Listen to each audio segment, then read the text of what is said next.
চোখে আমার বাংলাদেশের সেরা ক্যাপ্টেন হচ্ছে নিগার সুলতানা জ্যোতি। নারী বিশ্বকাপে যাওয়ার আগে ক্যাপ্টেন জ্যোতিকে নিয়ে এমন কথা বলেছেন বাংলাদেশের আম্পায়ার শরফুদ্দৌলা ইবনে সৈকত। বিশ্বকাপে বাংলাদেশ খেলেছে ৩ ম্যাচ, যেখানে জ্যোতির অধিনায়কত্বে ফুটে উঠেছে সেই চিত্র। মাঠে ফিল্ড প্লেসমেন্ট, বোলারদের দিক নির্দেশনা, উইকেটের পেছনে চঞ্চলতা সবকিছুতেই জ্যোতির সরব উপস্থিতি চোখে পড়ার মতোই। তাই জ্যোতির অধিনায়কত্ব নিয়ে প্রশ্ন তোলা যাবে না। তবে শুধু নেতৃত্বের গুণাবলী দিয়েই তো আর ম্যাচ বের করা যায় না। জ্যোতির মূল দায়িত্বটা যে ব্যাটিংয়ে, কেননা বাংলাদেশের নারী দলের অন্যতম ব্যাটিং ভরসা যে ক্যাপ্টেন জ্যোতি। ধারাবাহিক রান করে দলকে অনেকবারই বিপদের হাত থেকে রক্ষা করেছেন তিনি। স্যান্ডেলিনা সো, রূপচর্চায় আভিজাত্য।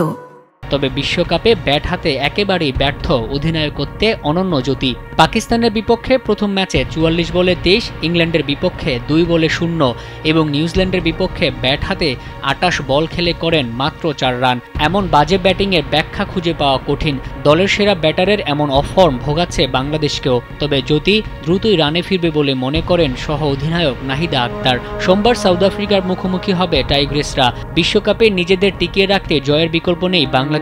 তাই অধিনায়ক জ্যোতিকে ফিরতে হবে তার চেনা রূপে। অধিনায়কত্বের পাশাপাশি ব্যাট হাতেও জ্যোতি জ্বলে উঠতে পারে কিনা সেটাই এখন দেখার অপেক্ষা।